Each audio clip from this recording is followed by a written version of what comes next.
Hello everyone, Radhe Radhe. आप सभी का हमारे चैनल में बहुत बहुत स्वागत है। सबसे पहले आप सभी को वट सावित्री व्रत की हार्दिक शुभकामनाएं। सभी महिलाओं का सुहाग जो है ना हमेशा बना रहे और सभी का जीवन जो है ना खुशियों से भरा रहे। तो यहाँ पर पूजा की थाली तैयार हो चुकी है। चलिए पूजा करना स्टार्ट करते हैं। सबसे पहले मैंने अपने सीधे हाथ में थोड़े से चावल लिए हैं, फूल लिए हैं और इस तरह सभी देवी देवताओं का मन में ध्यान करते हुए फूल और चावल आपको सबसे पहले चढ़ाना है। उसके बाद मिट्टी का कलश लेना है। उसको आप चाहें तो अपने घर से भी भरकर ला सकते हैं। अगर घर बहुत ज़्यादा दूर है, संभव नहीं हो पा रहा है, तो घर से थोड़ा सा उसको भर के लाएं। उसके बाद मंदिर में उसे पूरा फुल भर ले और उसके बाद जो है ना इस तरह से पूरी परिक्रमा आपको जल देते हुए बरगद के वृक्ष को अच्छे से सींचना है। इस बात का ज़रूर ध्यान रखें और धार जो है ना बिल्कुल भी बीच में नहीं टूटनी चाहिए। इसके बाद जलाएंगे हम दीपक।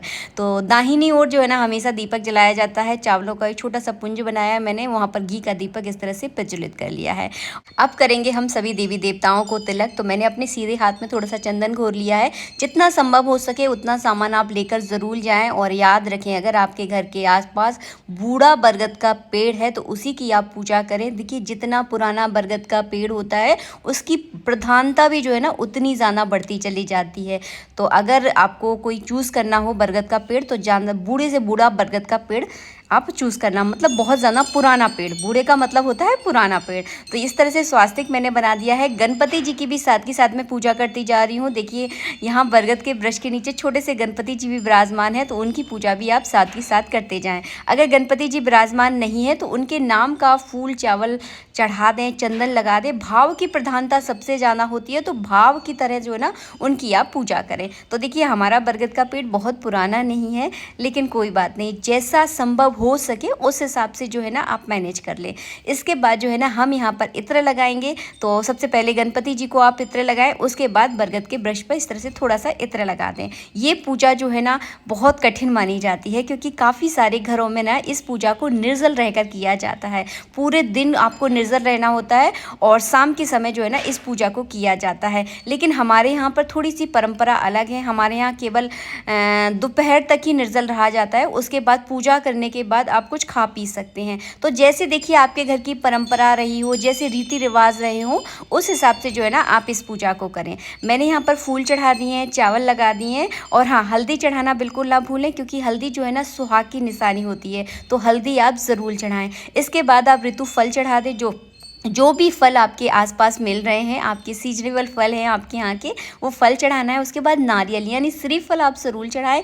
तो हमने यहाँ पर श्रीफल यहाँ पर भेंट कर दिया है। पूजा के बाद इसे फोड़कर सभी में प्रसाद के रूप में आप ज़रूर बांट दें। अब करेंगे हम वट वृक्ष के नीचे हवन। तो सबसे सरल तरीका बता रही हूँ। 2 कपूर की छोटी छोटी सी आप जो गिट्टी होती है ना वो रख लीजिए और सूखा जो नारियल होता है उससे बहुत अच्छे से हवन होता है। तो मैंने यहाँ पर सूखे नारियल को यहाँ पर प्रज्वलित कर लिया है और यहाँ पर सूक्ष्म रूप से जो है ना आप हवन ज़रूर करें। बरगद के पेड़ के नीचे हवन करना बहुत शुभ माना जाता है। अग्नि में जो आप आहुतियाँ देते हैं ना वो सीधे हमारे देवी देवताओं तक पहुँचती हैं।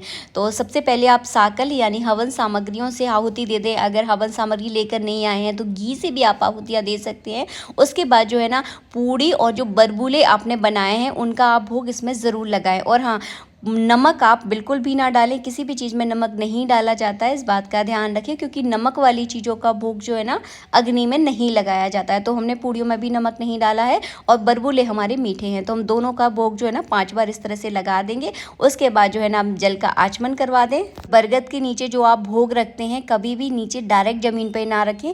बरगद का ही आप पत्ता तोड़ लें और पत्ते के ऊपर जो है ना रख दें। अगर आप घर से दोना लेकर आए हैं तो आप दोना में रखें, डायरेक्ट कभी नीचे नहीं रखना चाहिए। कभी कोई हमारे सामने भी डायरेक्ट हमारे नीचे ज़मीन पर अगर भोजन रख देगा तो क्या हम खाएंगे? तो ऐसा आपको कभी नहीं करना है।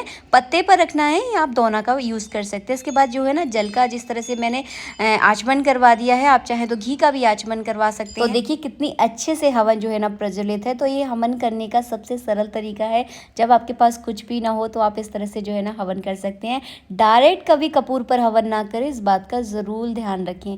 इसके बाद चढ़ाना है आपको सुहाग सुहाग सामग्री, जो भी देखिए आपके पास स्थिति परिस्थिति है, जो भी सुहाग का सामान आप लेकर आए हैं, प्रेम पूर्वक श्रद्धा पूर्वक जो है ना इस तरह से भेंट अर्पित कर दें। और प्रेम, श्रद्धा और भावनाओं की प्रधानता जो है ना सबसे ज़्यादा होती है। तो इस तरह से जो है ना भेंट अर्पित कर दें। और हाँ, इसके ऊपर दक्षिणा रखना बिल्कुल ना भूलें। 11 रुपये, 21 रुपये आप ज़रूर रखें। कोई छोटी मोटी अगर कोई कमी पेशी रह भी जाती है तो दक्षिणा उसकी पूर्ति कर देती है। उसके बाद अपने सीधे हाथ में थोड़े से चने ले लें और फूल ले लें और कथा सुननी है आपको। तो कथा जो है ना, जब आप बरगद के वृक्ष के नीचे जाएंगे ना, तो हमारे यहाँ पर क्या होता है, जो बूढ़ी बूढ़ी अम्मा होती है ना, माता जी होती है ना, तो वो नीचे बैठकर ना बहुत सारी कहानियाँ सुनाती हैं। अगर आपके आसपास भी कोई कहानी सुना रहा है ना, तो बस उनके साथ जाके सम्मिलित हो जाएं और कहानी ज़रूर सुने। और कहानी सुनने के बाद जो है ना, जो अपने हाथ में सीधे चने और फूल लिए थे ना, पुष्प, वो जाकर बरगद पर चढ़ा दें। इसके बाद जो है ना कलावा लपेटा जाता है, यानी कच्चा सूत जो है ना लपेटा जाता है। तो कैसे लपेटना है,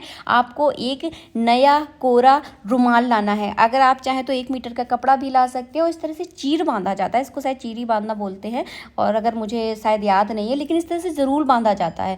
तो इस तरह से रुमाल या 1 मीटर का कपड़ा लेकर इसमें लपेटना है और कच्चे सूत के धागे से जो है ना इसको इस तरह से लपेटते जाना है। तो अगर कच्चा सूत बहुत ज़्यादा है तो आप 5 बार लपेट सकते हैं। अगर आपके पास कम है तो केवल 1 ही बार लपेट दें। और उसके बाद जो है ना परिक्रमा करनी है। तो परिक्रमा आपको कैसे करनी है, अपने सीधे हाथ में थोड़े से चने लेने हैं और फिर उसके बाद जो है ना आप 11, 21, 51, 108 परिक्रमा कर सकती हैं। देखिए जितनी आपके शरीर में सामर्थ्य हो उस हिसाब से आप परिक्रमा कर लें। पूजा में कभी किसी की होड़ ना करें, क्योंकि सबकी शरीर की स्थिति जो है ना अलग अलग होती है। तो इसके बाद जो है ना मैं परिक्रमा कर लूँगी और एक एक चना जो है ना इस तरह से चढ़ाती जाऊँगी। और चने जो है ना आपको उबले हुए नहीं लेने हैं। काफ़ी सारे लोग मुझसे पूछ रहे थे, गले हुए चने यानी भीगे हुए चने लिए जाते हैं। क्योंकि भीगे हुए चने क्यों लिए जाते हैं, क्योंकि ये ठंडे होते हैं, गर्मियों की पूजा है। छोटी छोटी चीज़ें जब आप ध्यान से देखोगे ना तो आपको सबको समझ में आ जाएगा। मिट्टी के कलश से ही जल क्यों चढ़ाया जाता है, क्योंकि ये गर्मी का सीजन है, इसीलिए जो है ना मिट्टी के कलश की प्रधानता लेना है। बरगद के पेड़ के नीचे आपको सुहाग लेना है, ताकि आपका सुहाग जो है ना हमेशा अमर रहे। तो आपको क्या करना है, अपनी छोटी वाली उंगली में अपनी जो साड़ी का पल्लू है ना उसको इस तरह से भिगो लेना है। उसको थोड़ा सा आप गीला ज़रूर कर ले। कभी भी सुहाग कभी भी सूखा नहीं लिया जाता है, हल्का सा गीला लिया जाता है। तो आपको अपने पल्लू को थोड़ा गीला करना है। उसके बाद रोली को इस तरह से लगाना है। सबसे पहले बरगद के वृक्ष के नीचे चढ़ाना है, उसके बाद अपने माथे पर बिंदी लगाना है और अपनी पूरी मांग भरना है। तो इस तरह से जो है ना आपको 3 बार करना है, क्योंकि सुहाग जो है ना हमेशा 3 बार लिया जाता है और अपनी छोटी वाली यानी छुंगों से जो है ना सुहाग लिया जाता है। तो इस बार 3 बार आप करें और इस तरह से सुहाग ज़रूर लेना बिल्कुल भी ना भूलें। ये करना बहुत ज़्यादा ज़रूरी होता है। इसके बाद जो है ना सिंदूर चढ़ा दें, गुलाल चढ़ा दें, अबरक लेकर आए हैं तो अबरक चढ़ा दें। और आप सबको पता है ये चीज़ें क्या होती हैं, मैं आपको कई वीडियो में सारी चीज़ें बता चुकी हूँ। तो ये सारी चीज़ें ज़रूर चढ़ाएं। भगवान इससे बहुत जल्दी प्रसन्न होते हैं, बहुत जल्दी खुश होते हैं। बाद हम जो मीठे बरबुल्ले अपने घर से बना के लाए थे उनको जो है ना बट वृक्ष पर आपको उछालना है, मतलब ऊपर की ओर उलाना होता है और अपना पल्लू फैलाना होता है। तो उस पल्लू में जितने बरबुल्ले आते हैं वो सारे बरबुल्लों को अपनी पल्लू के छोर में बांधा जाता है। ये बहुत ज़रूरी होता है। और बाकी आपके घर की परंपरा जैसी रही हो, हमारे यहाँ ज़रूर किया जाता है, इसे आशीर्वाद माना जाता है। तो हम इस स्टेप को ज़रूर करते हैं। उसके बाद देखिए हमने सभी पर जो है ना सिंदूर जो बचा था वो हमने सब कुछ चढ़ा दिया है, क्योंकि सारा सामान ले जाना जो है ना बड़ा दिक्कत होता है। लेकिन खाली थाली आप कभी लेकर नहीं जाएं, थोड़ा थोड़ा सब कुछ बचाकर आपको अपने घर में लेकर ज़रूर जाना है, इस बात का आप ध्यान रखिए। आरती करने के पश्चात जो है ना जल का अर्घ देना बिल्कुल ना भूलें। और हाँ, इस तरह से जो है ना जल का अर्घ दिया जाता है। इसके बाद जो है ना हाथ जोड़कर प्रार्थना करनी है। उसके बाद पल्लू से जो है ना हमेशा आशीर्वाद लिया जाता है। उसके बाद जो है ना आपको गले मिलना है। गले कैसे मिलना है, जैसे आप अपनी मम्मी के यहाँ जाते हैं ना और मम्मी के यहाँ जब मिलते हैं उनसे प्रेम पूर्वक भावना पूर्वक जब मिला जाता है ना, उसी भावनाओं से जो है ना इनसे आपको गले मिलना है। तो गले मिलना तो आपको आता होगा ना। तो इस तरह से जैसे कि मैंने आपको इस वीडियो में दिखाया, इस तरह से आपको गले मिलना है। हमेशा सिर झुकाकर प्रणाम किया जाता है। उसके बाद जो बट वृक्ष की कौप होती है ना, जैसे कि देखिए मैं आपको वीडियो में दिखा रही हूँ, बट वृक्ष की कौप से ही जो है ना आपका व्रत पूरा होता है, आपको क्या करना है, सीधे हाथ पर आपको कौंप रखनी है, इसमें थोड़ा सा जल डालना है और इस जल को जो है ना इस तरह से आपको पी लेना है। कौंप को चबाना नहीं है, कौंप को पूरा लीना है।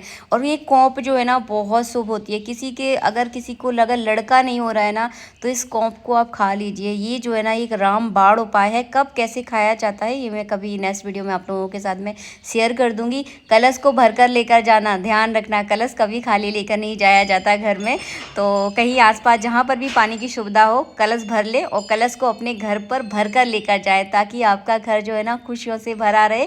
भूल कर भी कभी कलश घर पर खाली लेकर नहीं जाना है। और हाँ, दरवाजे पर स्वास्तिक ज़रूर बनाए, तभी जो है ना ये वट सावित्री की व्रत पूजा जो है ना संपन्न होती है। और हाँ, आज के दिन जो है ना वट वृक्ष की बीजना से हवा भी की जाती है। तो बांस का बीजना जो है ना वट वृक्ष पर आप ज़रूर चढ़ाएं।